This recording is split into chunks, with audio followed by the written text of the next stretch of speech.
Here with Austin Byler, Major League University, now Project Sandlot NFTs, ninth round pick by the Nationals 2014, 11th round D-backs 2015 out of Nevada, and I read semifinalist for the Dick Hauser Award. So tremendous. Thank you for coming on with me, Austin.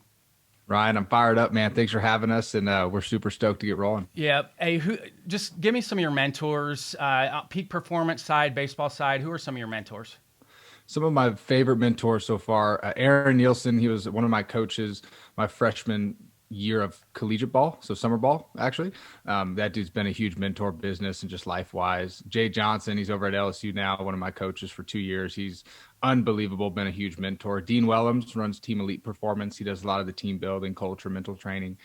He's been huge. And then Alan Jaeger, man, he came and spoke to us, and I was like, dude, what's this like hippie looking voodoo breathing stuff that you're talking about? And then when I got out of the game and started to pursue Major League University, he was like, man, you got to leave them with something. Leave them with something. So we started talking about the visualization, and big time mentor, man. Hey, when did the light bulb go on? Like, this is something that I really do want to do. It was my junior season of college. So that was in 2014. We had three different people come in, Jaeger, Team Elite Performance with Dean, and then an amazing woman, Stanford psychologist, Carlene Sugarman. And they all came in the fall. And I was just kind of evaluating, and at that time, I always wanted to do something, I think, beyond the game. I just didn't know what it was. And I saw how they presented. I saw how they connected with us and how they just reached the team and how it helped our team grow. And the one that really just kind of turned the tide for me was the last one, Dean. He came in and he got us all out of our comfort zones. It was totally different than before. We didn't just listen to a presentation. We were like invested, engaging, talking with each other. And I'm like, Dean, I want to do this one day. I just don't know how I'm going to do it, because I was super introverted. And so that was a moment there, 2014, where I'm like, hey, this would be something I'd really like to do in the future. And a lot of it gets implemented in the fall. How did you carry that over into the spring then? The coaching staff did an incredible job. We had a ton of great leadership, but the coaching staff, they implemented it every day. We visualized before we went out there. We had 10 minutes of mental practice every single day, without doubt, whether we're on the road, at home. So the coaching staff making it a staple almost forced some of us to buy in. And for me, it took me like 6 or 7 months until I started to struggle to really buy into the process of what we were doing. And I thought I was a pretty nice guy, right? And so it took me that long. I can't even imagine some teammates. So coaching staff, man, they set the bar high. They really did a good job laying the expectation for us. And that's probably for all of us is the struggle piece. When you're starting to swim a little bit and you're searching, I think that's where, the old saying, when the student is ready, the teacher will show up. I think for all of us, It came from struggling on the field. Yes. Oh, 100%. 100%. It was right when you get down to those struggles, man, you start to realize there's something that should probably change and you need to make some shifts. And now you're open to that advice. You're like, okay, what are you telling? Because if it could help me perform, I'm all ears. And I follow you on Twitter. You're a great Twitter follow. You're putting great content out. Major League University is a great follow also. And I think about this a lot. Is there a mental health cost for trying to be elite? Oof. No. It depends. It depends. So I guess let me reframe that. Yes. I look at Michael Jordan, Tiger Woods, Robin Williams, Steve Jobs, the elite of elite. You can go down the laundry list of musicians, Chris Cornell, that obviously things probably don't go as planned or aren't as rosy. And that was always my question with really trying to attain being elite. Does that come with a mental health cost? Because you are going to have to sacrifice some things. Is there a little bit of a mental health cost with trying to get to the top of the top?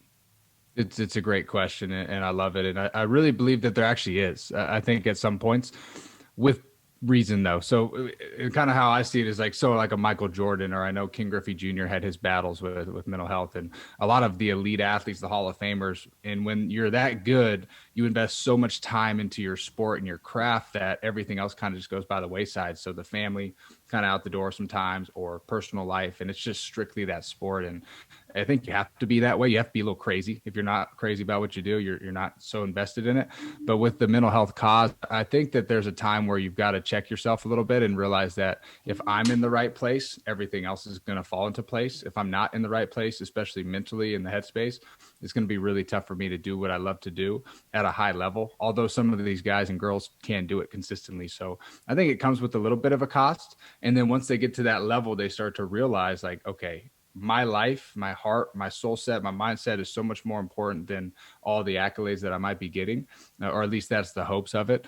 There's definitely a big time cost though if you find your identity in your sport. If you can have an identity in something outside of just that sport and you know who you are as a person and a human being, that you have value and that you have self-worth, then I don't think that the mental health piece is as big.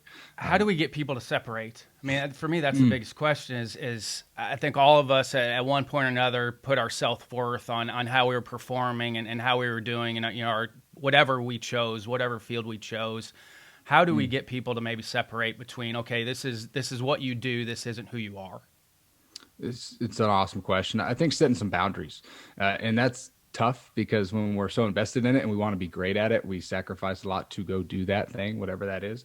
But setting some boundaries for ourselves as far as just, hey, when I'm here, I'm here. Like when I'm locked in here, when I'm in the office, when I'm doing my craft, when I'm speaking, when I'm playing or performing or coaching, that's what I'm doing here. But the titles that I get, the accolades that I get, the schools I speak to that I get to go to, like none of that stuff really matters at the end. It's about me chasing my passions and where I want to go in my life. So I think for a lot of people, when they're coming down to separating it, and we do this with a lot of athletes, the very first day is always about identity. And almost every single time the kids will come up and they'll go, dude, like, I didn't realize that all my identity was made up in this sport. Like my day at night, like after my game, I'm either super happy or super mad. I'm finding all my value in results and my stats and whatever else is going on physically that's tangible that we can see.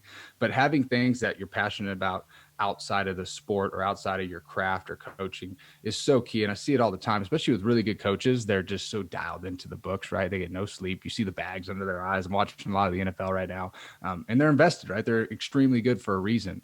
But there's got to be a time where we say, hey, I need a little breather, or I need to take a step back, or I just need to have that self-awareness to understand when I'm spinning it out of control a little bit or finding too much value in whatever's happening on that field.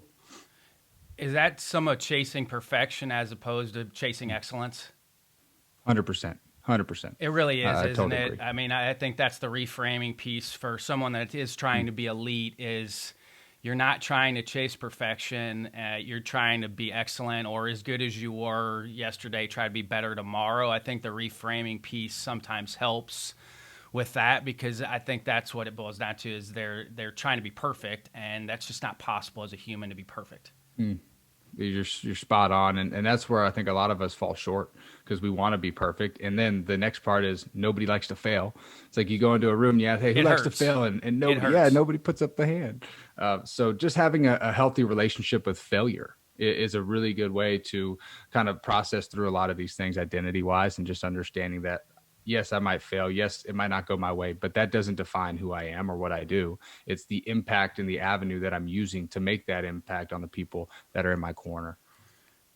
And I think about technology, social media quite a bit, and you retweeted that with suicidal ideation, depression, and really since Facebook started, that's where you start to see the numbers kick up. And I think about Instagram and TikTok, which are beautiful resources, but you think about the filtering that's going on. I just think there's unrealistic expectations for kids out there right now. I have a college age kid and a high school age kid, and I think there's unrealistic expectations because what you're seeing and what the eye is telling you're seeing are not actual things. They're fake because they're augmented. Is that something that we can help maybe a little bit more with too? Like try to consider the source and consider what you're looking at. But it's so hard because I fall into that trap too, where I look at Instagram or I look at TikTok and I'm like, oh man, that person is strikingly beautiful. And then they pull the filter off and they're like, okay, that person looks like everybody else does. That's fascinating to me what AI has been able to do in good way and a bad way. And I think that's another part that we have to try to continue to educate people on is like this, what you're seeing is not actually real. It's not real. Yes. Ryan, we did a crazy, so working with like male and female athletes, I'm seeing a lot, and this isn't just for female athletes, right? I think some people get Yeah, for lost that, sure. oh, it's only The female, male but gaze is a real thing as well. it's huge. And so I'm gonna give two examples from it. One, we did some work with a football team, a high school football team, and this was during their playoff time, right? So they're getting ready for their first game of playoffs. And we say, hey, all right, there's 50, 60, however many kids. Hey, pull out your phones and let's check our screen time. Like, let's just see how much time we spend on our phone. And the average in the room was 6 hours a day. So I'm okay, 6 hours a day during football season, which by the way, that's 5, 6 days a week of practice. And you got school on top of that. And it's not online school now, right? For most, it's in school, at least in Arizona. And 6 hours a day. And then we did the math. I'm like, okay, 6 hours a day for a day. Great. I get it. Like I've probably spent 6 hours before on my phone too. But let's do the math over a year. And in a year span, that is over 92 days that you have spent, full days, 92, 24-hour days that you have been on your phone investing in whatever else it is that you're looking at.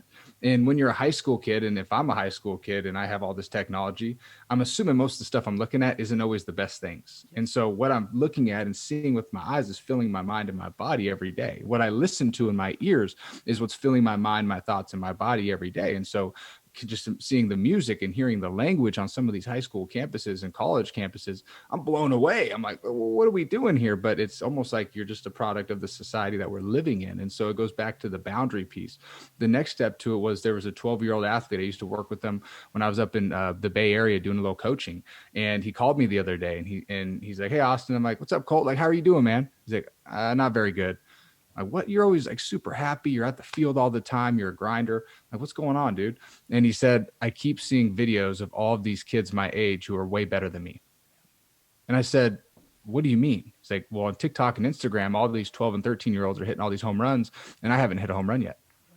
And I'm like, dude, what? And so there's a great Kobe Bryant video. It's like 9 minutes long. And it talks about him. He's like, hey, check the people who are 12 and 13 who are really good. And let's see where they are when they're 17 and 18, if those same habits occur. And so I sent him the video and I'm just talking, but it was the same thing, that identity and comparison piece via social media. It's so hard when they're in the moment, though. You know, you got a 12, 13-year-old kid that's in the moment. He's not going to be able to see 5, 6 years down the road, or they're looking too far ahead. And I think with the suicidal ideation, that's where we're seeing it is kids are seeing everybody's best bolt, but then they're looking that I'm not that good. I'm not as good as everybody else. And they're wondering what's going to happen to them 6, 7 years down the road. And I think that's where we're seeing the issues is, one, you say everybody's best bolt.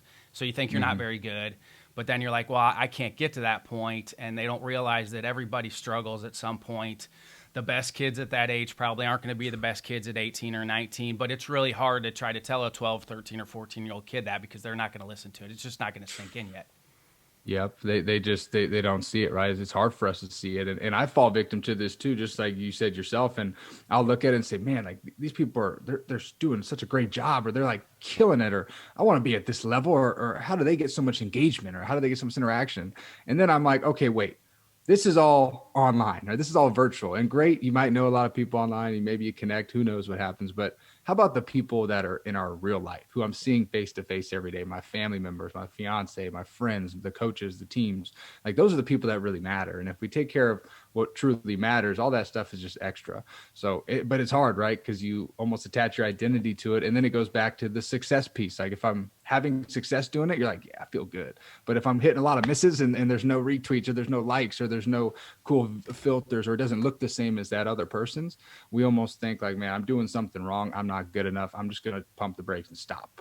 It's like, no, we got to keep moving, keep going into the storm. We have a case study going on right now in Fear and Ego with Urban Meyer.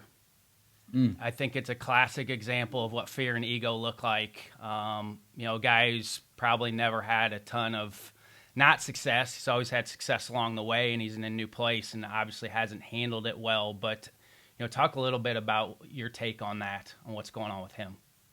It's a product of some of what this whole environment is like, man. So you see the stuff off the field, right? That's a big distraction.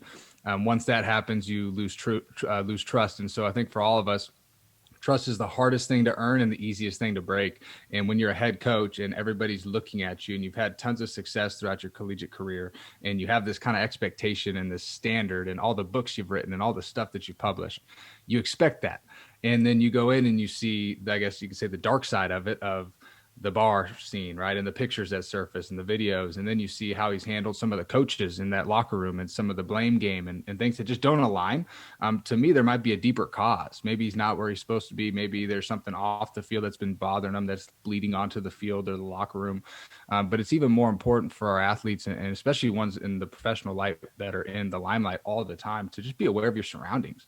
I mean, just be aware and be aware of how you treat people.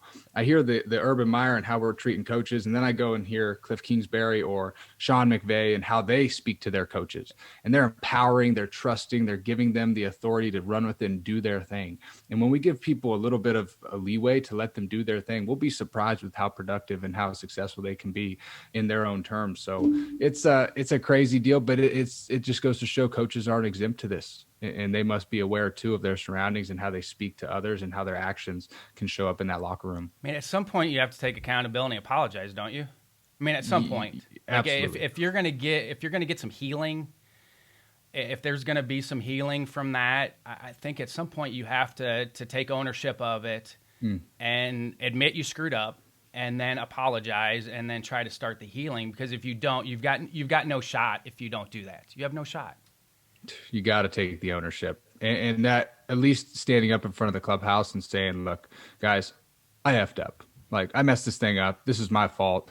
I take 100% accountability for this year or for my decisions or whatever else it might be that is going on in that clubhouse that we don't even see. But when you don't do that, then there's the questions, then there's the gossip behind the scenes, and there's the media right at that level. And it just becomes a cancer for that team. The Playbook docuseries was on Netflix, and Doc Rivers was in there, and Ubuntu is something that he talked about, and it kind of goes into this. Ubuntu is a good, for anybody that hasn't dove into it yet, it's an African term, and it talks about community, and not that you're going to cover up for things, and it talks about, like, when people screw up, the community leaders will take that person and talk about how good they are and their positives and confront it in that way. But that's a good term for coaches out there that are listening in Ubuntu, because it's all about community and putting the community itself first over the individual, and how the community's positive and what happens positively for the community will affect the individual positively. So for any coaches out there, I would dive into it. I'm reading a business book called Ubuntu right now that's really good. It's almost like a John Gordon-esque book. It's a very quick read. But it's a great term and probably something that some teams can navigate and gravitate towards, as something. And Doc Rivers said that's why they won the NBA championship, because that was their team motto was for that whole year. And they had some high ego guys on that team back then with Kevin Garnett. There were some really high ego guys on that Celtics team that won a world championship. But that's what he talks about with that team. It's pretty cool. Yeah, the docuseries is really good. Really good.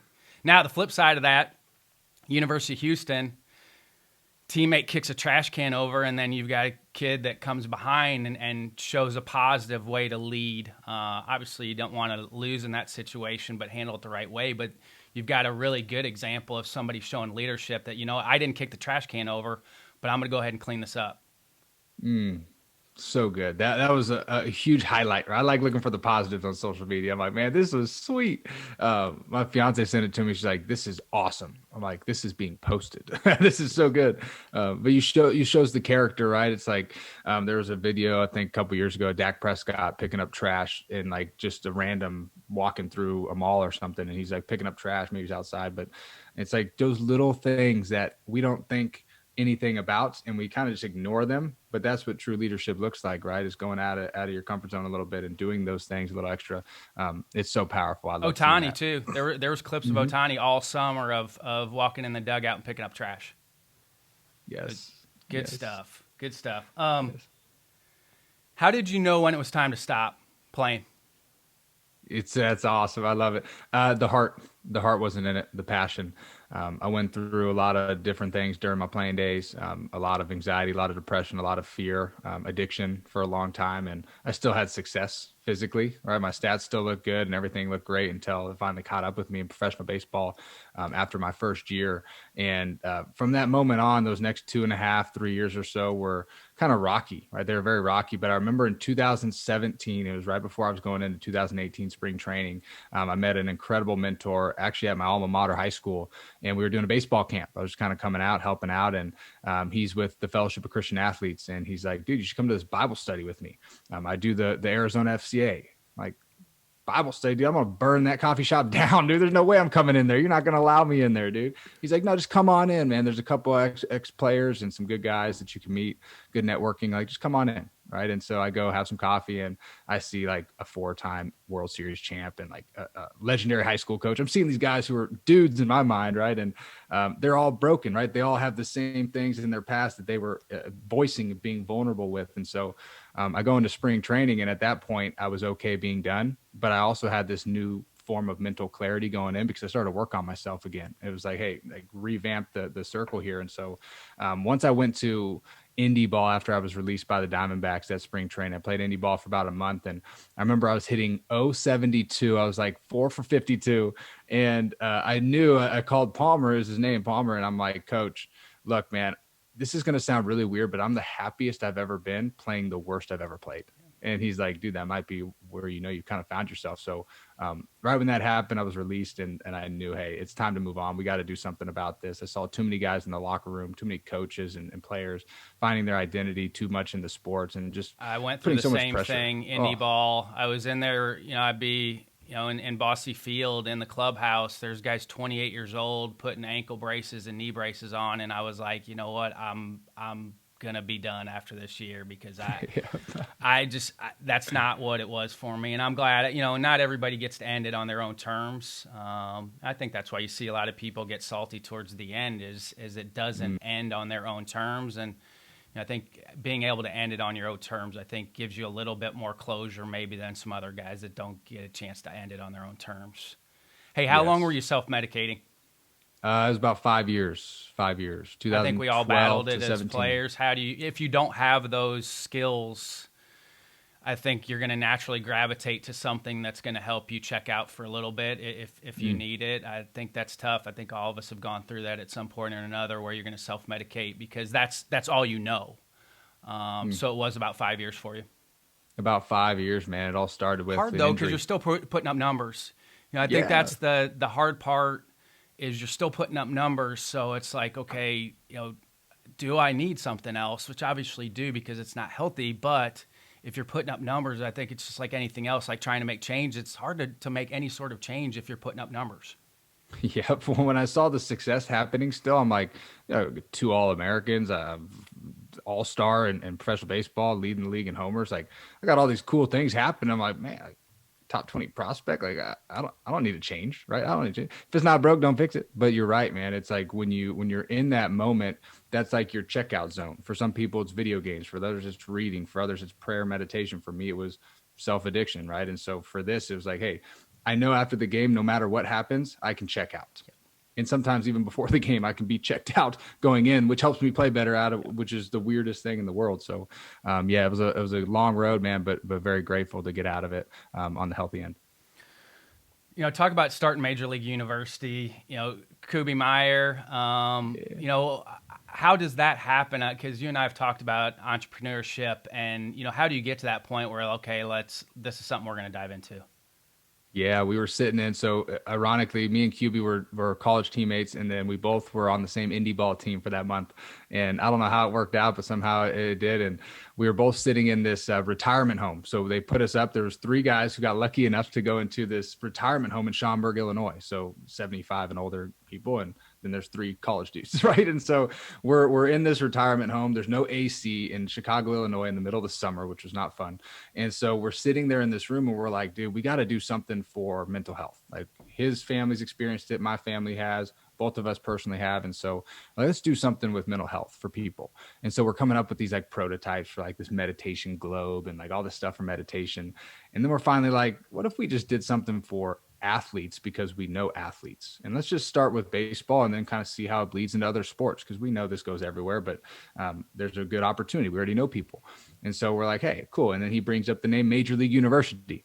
We're like, all right, let's see if it's taken. right? And so we look it up, and I used to play video games. So there was Major League Gaming, and then there's Major League Soccer, right? There's Major League Baseball, but there was no university. And we're like, dude, this could be the perfect name for what we're trying to do here. And then we'll just articulate it all around mental health and mindset leadership training tools. And so that's kind of how it started, man. So me and Cuba were in that retirement home chopping it up, man. A lot of cool sketch papers diving into what it was. And we totally went off the rails of where we were even going, man. It was a year and a half of just trying to figure it out. And then we finally got streamlined on the mental health piece. Are you seeing things work differently with the high school kids you're working with as opposed to the college kids, or is it pretty similar for tool sets that are working for everybody, or does it depend on the age? It's pretty similar for most. The biggest things that we see, man, is a lack of confidence, putting too much pressure on themselves, or external pressures that are happening with family or coaches, and then the identity piece too with all athletes at all levels. So finding healthy outlets has been a big thing. For the most part, it's the same stuff. I think the college guys buy in a little easier because they've had that experience through high school. They're a little more mature. The high schoolers, when they do buy in, it's crazy to see the difference that it makes in them right away, and you can see it in their face. That's my favorite part, is like you come back to a team and you get to see them after a little while, and like their eyes are up, their cheeks are grinning, like you can see that smile with their eyes. So it's probably roughly the same amount of skills and tools, but we'll kind of articulate it differently with the verbiage and some of the sayings that we'll use depending on the school or location. Where's the first step? So, the initial meeting with that team, where's the first step with them? First step's identity. We get them all in the room. I share my story, going through the addiction, kind of going through false vices and using other things to mask the physical and mental pains that I went through. And that's how I kind of lay the ground every single time, because it relates, right? I think the one thing is like, are we coming in to speak at them, or are we speaking with them? And so if we can find a way to connect with them early and say, hey, look, been in your shoes, did the same things that some of us have been doing in here, or that you've experienced. I know they see it on their campuses, even in high school and college. And so just kind of relating to them in the beginning, build the trust with them. And then it's like, okay, you can really lay anything in there for them. And they usually are adapting and learning it. So that's the first step though, man. It's that identity piece for that first 15, 20 minutes of that first talk. Hey, did you work the 12 steps when you were trying to get right? Did you work the 12 steps at all? 12-step I program? did not. And, everybody goes through a different. I know some people that are tried and true on the 12 steps that still do it, still go to meetings, and some people haven't. And I think that's the thing to bring to light is like there's a lot of different paths to getting healthy. That yes, 12 step is one. There's other ways to do it. And I have good conversations with people about the 12 step program. I think it's phenomenal for some people, but for me, rehashing maybe things that you've done wrong in your life, is it healthy to keep rehashing those things? And I know it does work for some people, but I don't know if that's healthy just to keep going back and keep hammering your head against the wall on things that you've done in the past that you regret. Is it healthy to keep bringing it up? But I know it does work for some people. Yeah, I think some people, you're right, man. It's like this, there's no one size fits all. It's like we all got different ways to process. And for some people, that's perfect. For others, it's like, I don't even want to think about it. The decision to stop is the biggest one. I mean, I think everybody, they talk about rock bottom or whatever. I think it's the decision to actually make a change. And without that decision, whether it's smoking, drinking, drugs, whatever, without that decision to make a change, it's never going to happen, because the human will is extremely strong. So I think that's where it all starts for everybody, is just that initial that, I've had enough and I do need to make some changes.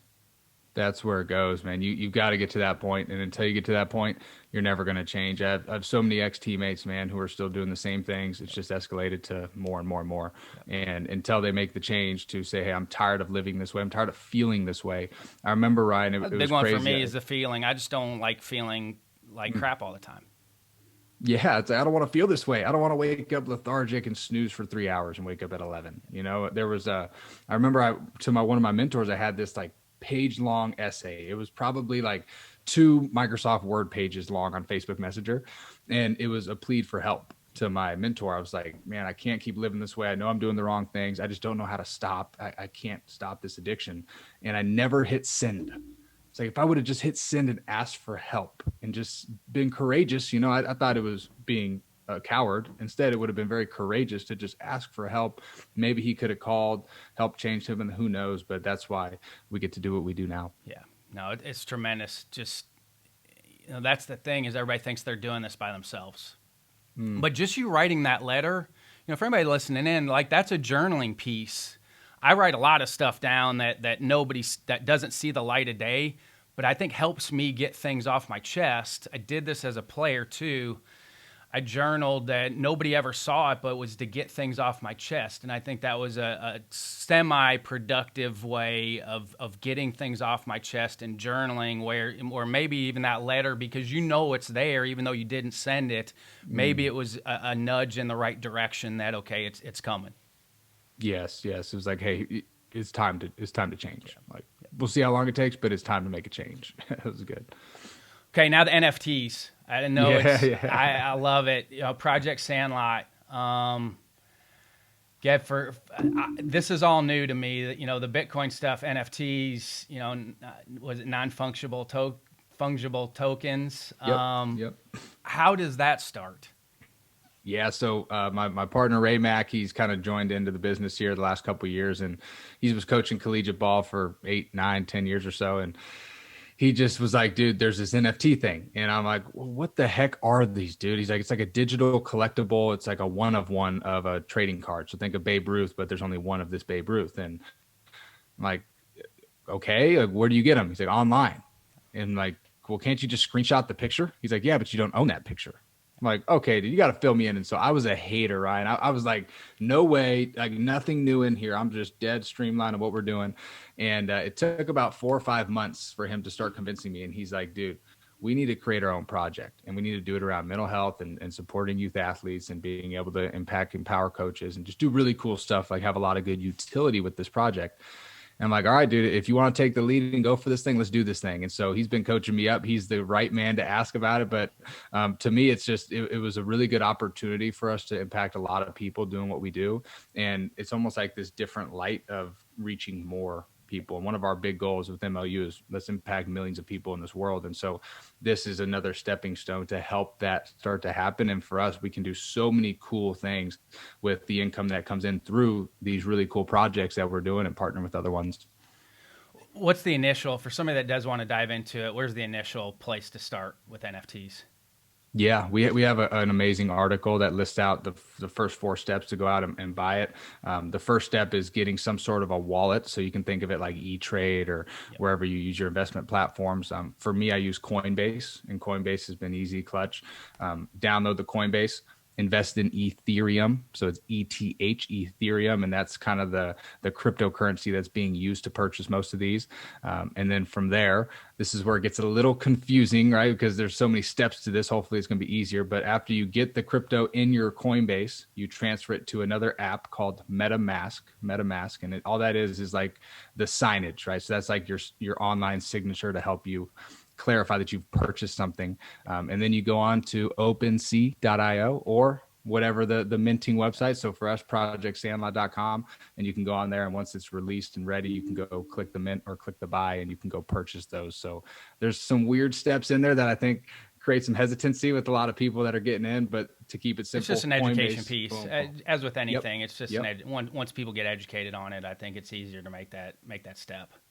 For sure. Yep. No, you're spot on. Hey, when you start Major League University, did the podcast come initially with that, or is that something you guys added on? Yeah, we added on probably about a year into it. We were always thinking about doing a podcast. I started a couple of different ones that were just kind of random. It was just me, and then it was guests, and then it was like a mix, and we kind of just evolved to Champion School, and we like that. It's been pretty simple. We just bring a lot of coaches and peak performance. We're trying to kind of branch out to more other realms of life to really just impact, give viewers another voice, I guess. So that kind of came along with the business too. Who's been your favorite guest so far? Oh man, there's been a lot of really good ones. One of the ones we did recently, great personality, Tyler Zuber. He's a right-handed pitcher with the Royals. He was awesome.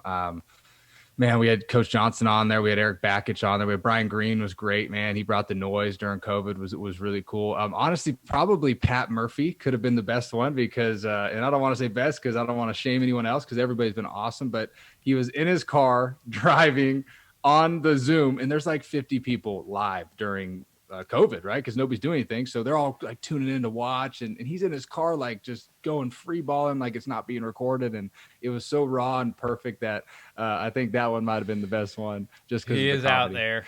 It goes way back. Yeah. Pat and my dad go way back to the old Notre Dame Evansville days. So That's there's a awesome. lot there.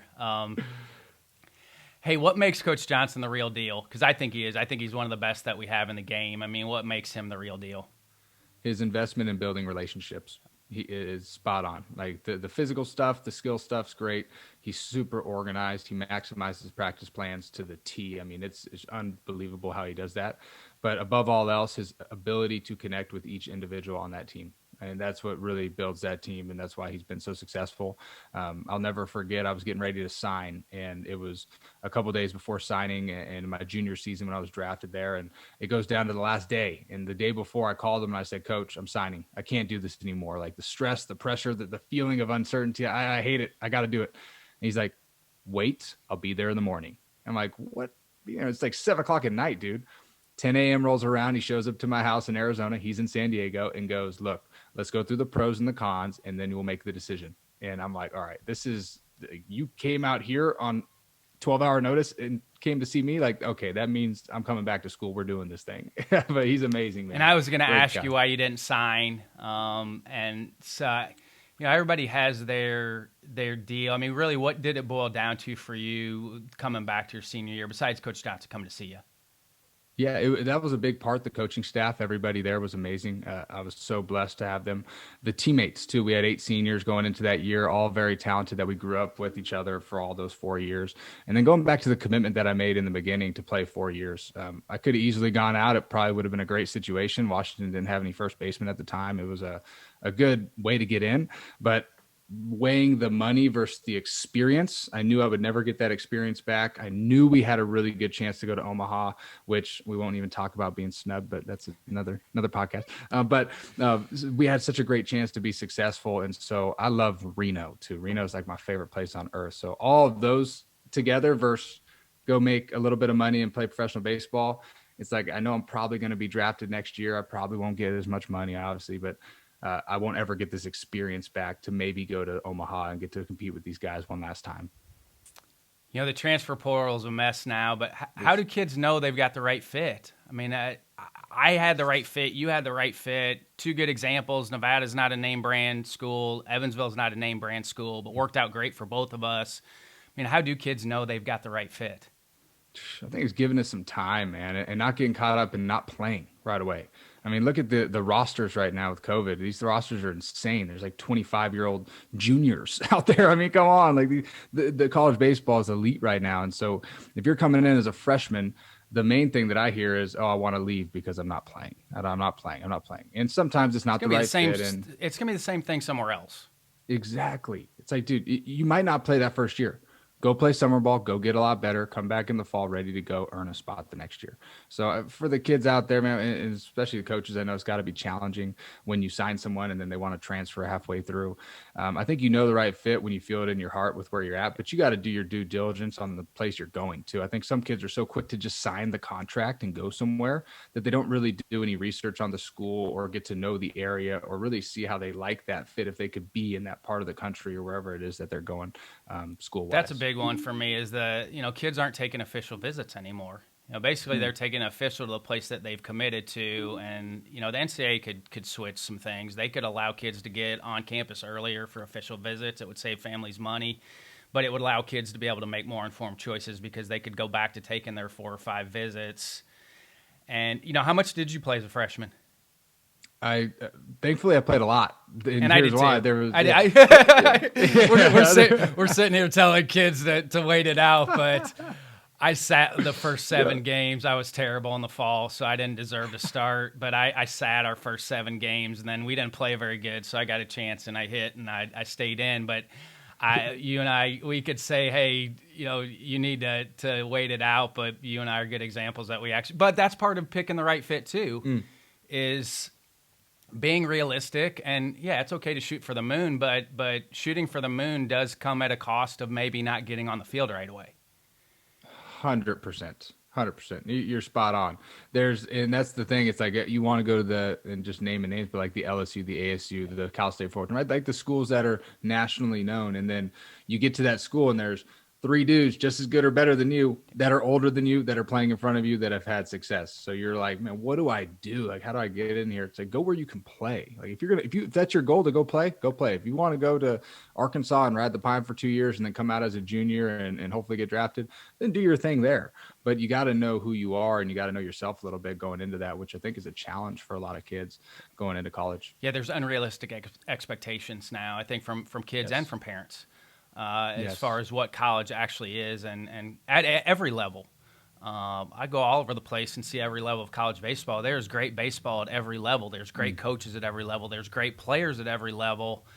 And so I think sometimes those expectations from parents and players get skewed, that you're really good right now, and that's why you're getting that opportunity. But there's a lot of really good dudes at the next level. Lot. Yep. So, how are you talking the failure, Pete? We talked about failure with the kids that you're working with. I mean, how are you helping them through? Baseball's a tough sport. You're gonna get kicked in the teeth. So how are you helping them work through maybe that first time that they're gonna get challenged and maybe not get the results that they want? Yeah, it's a lot of reframing what failure really is to them. And to me, I always tell them, hey, failure is your greatest learning opportunity. Failure is just a stepping stone to success, and we must fail to grow. So if we can just learn to accept it, which is the hardest part, but learning to accept that failure is going to happen. I'm going to strike out. I'm going to give up a hit. I'm going to not have a good performance all the time. But that doesn't define me. It's the next opportunity that defines me. So I just challenge them to change their mindset towards it and say, hey, when we do fail, I don't care if you fail. Like, I don't care how bad you do in a weekend, but I do care how you respond to that failure. How's your body language? How's your mentality? How's your self-talk? How good of a teammate are you when you fail? Do you sit in the corner, or do you get up on the bench or on the fence and start cheering your teammates on? So it's a lot of reframing the failure and learning to have a better relationship with failure, that it's going to happen, but let me go down to the whiteboard and think about, how can I improve from this? What can I learn from this experience? What did I get better from in this area of my game? And so just having the athletes learn to accept it. And then I go back to my experience. I'm like, I didn't accept failure very easy. I hated it, try to hate it. And we all hate it. But when we learn to accept that it's going to happen and I can get better in different ways because of that, it's like this new perspective that we have moving into that situation. So the reframing piece has been huge, just reframing our thoughts, and then self-talk, finding mantras, finding different power phrases, we call it, that you can use either running into your performance, in the middle of it, stepping out, stepping in. The breath work is huge. We've talked a lot about that. The breathing is massive, but just giving them some little power reset phrases that you have some athletes use, and what are some of their go-to power phrases? There's one athlete, a Division I pitcher, left-hander, good dude, and he was really struggling with caring so much about what his coaches thought, because he's like, man, if I don't succeed, like, coach isn't going to play me, right? And so he was so invested in what coach was thinking. And I'm finally like, dude, we got to get you some sort of a phrase or something to just check out. Like, I don't care what it is. Let's just talk. And so he came up with it, and I like them making it on their own, but I'll give suggestions. And so he said, carefree. And I'm like, carefree, okay, like, let's see how it works. And so he finally said, hey, when I get out on the mound, I'm freaking carefree, baby. And so he's just like slinging it, carefree. I don't care what the result is. I'm just going to keep pitching. And it was amazing. He had the best summer of his life and the best fall of his life. And he didn't change his mechanics. He didn't throw harder. He didn't throw softer. He just had a better mentality getting on the mound. When he walked a dude, it was back on carefree. I don't care. I'm going to get him out. It wasn't, oh, shoot, I walked him. What does coach think? So that was one. I can do this is a big one. Let's go compete. I like physical actions. It just pumps me up. So I'll tell him, hey, beat the chest, smack the leg, shake the hat, whatever you got to do physically to just kind of re-arouse those emotions in you to go compete. Let's just be a competitor on that field, right? We don't need to be perfect. Let's go out there and compete. Yeah, the Sharpie and the bill of the cap are great reminders. F it was a big one. I had some guys that had hard times throwing strikes, and they would write F it underneath the bill of their cap, and so they'd go to it, and it's funny, they started throwing a lot more strikes. It's that free to fail mentality.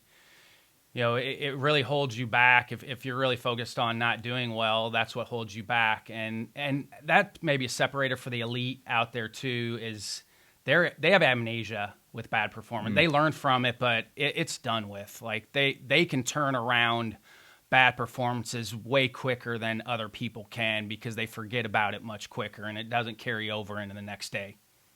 Yes, they have that short-term memory. We hear it all the time in sports, especially baseball. Hey, short-term memory.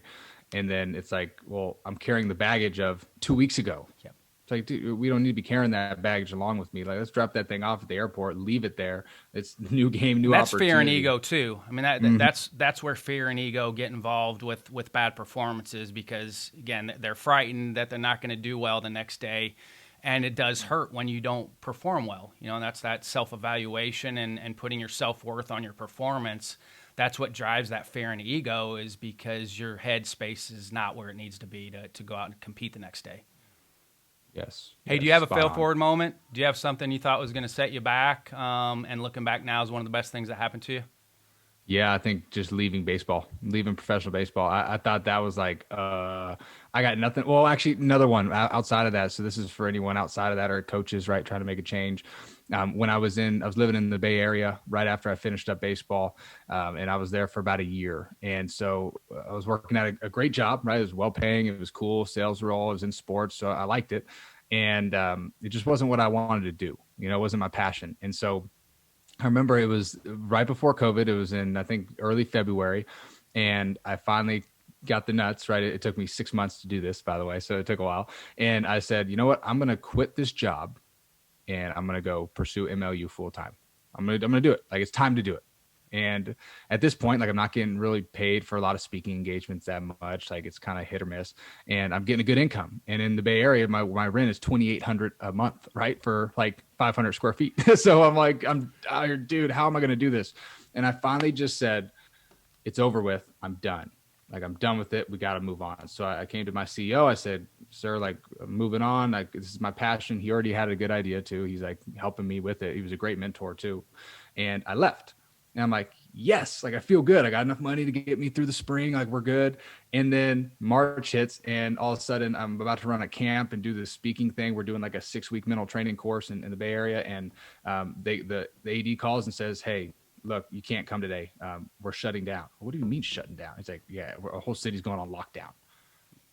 Okay. And so I'm like, what do we do? And so that's when COVID hit in 2020 and everything kind of spun off the rails. And then I'm thinking, oh crap, I can't even be on a campus. Like, if I step on a campus, I'm getting freaking shot down. Like, there's no way that I can do what I do.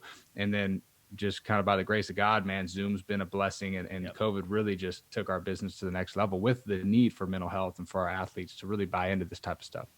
Yeah, it's amazing to think pre-COVID. Like, obviously there's some things that have been awful about it, but you look at how everyone has pivoted and found ways to be productive and make the most of it, and it actually has made us better now that you can get face to face. I think all of these things that all of us have had to do have made us better and stronger going forward. It's it's really gratifying to watch how people adjusted to the situation and made a great pivot on it. And I think it brought all of us a little bit closer.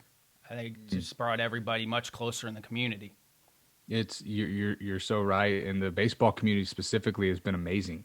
I mean, seeing the amount of people stepping up and leading and just providing a positive outlet for others, connecting with others, and what you guys are doing. Like, there's so much positives that we can take out of this. Yes, there's a lot of scary things because of it, but if we look at the perspective shift and just see all the good and how people have adapted and really started to take the bull by the horns on it, man, there's a lot of good that's come out of this for sure. Yeah, it crushed our Barnstormer schedule. Fall of Can you imagine? 2020, it crushed it. You get spoke in San Diego. What'd you think? And what was your It was experience? awesome. It was awesome, man. One, it was good memories being back at San Diego State because we had some good performances there, and some bad, but some good. And then number two, man, getting to see the coaches out there in person together, right in the sun. It was a beautiful day. I mean, I'll do anything in San Diego, man. That's my favorite spot in the world. So it was awesome, man. Great experience. Very well done, too. Very well done. What are you looking forward to the convention? I'm looking forward to seeing a lot of people that I haven't seen in a long time, and a lot of people I've talked to on Twitter or via podcasts like this that I haven't met in person yet. So just getting to connect with coaches, getting to see people that we've gotten to know and build relationships with online through COVID, right? And just getting to see people and then experience. This is my first time, so I've heard incredible Wow. things. We have oh man, it's going to be an eye opener, right? A kind of a culture shock, but we're fired up to be out there, man, and it's going to be a great experience for sure. Hey, what are your go-to routines? I mean, you've made some great life changes. So what are your go-to daily or nightly routines? Yeah, I'm big on the morning routines. I should probably get a little better at nighttime routines, right? Just hold myself accountable. But the morning side, every single day, cold shower, meditation, prayer. cold shower, meditation, prayer. That's my go-to big three. I used to How journal a cold's the lot. water? Freezing. I don't even know it. I just flip it on the very little smidge. And so in AZ, it's not as cold as maybe it was in the Bay Area, but now that it's getting colder out, Hey, the when pipes did have you been add colder. that in? Because it's getting a lot of play now. People like doing it and really appreciate. I mean, there are a lot of health benefits to it, but when did you start to add the cold shower in? Yeah, 2018. I heard it from, well, I saw Wim Hof and then I heard it from another person on some podcast. And I'm like, you know what? I'm going to try this whole thing out. And then I go in, try it. And I'm like, no way I'm doing this again. And then I'm like, wait, there's some positives, right? You got to control your breathing.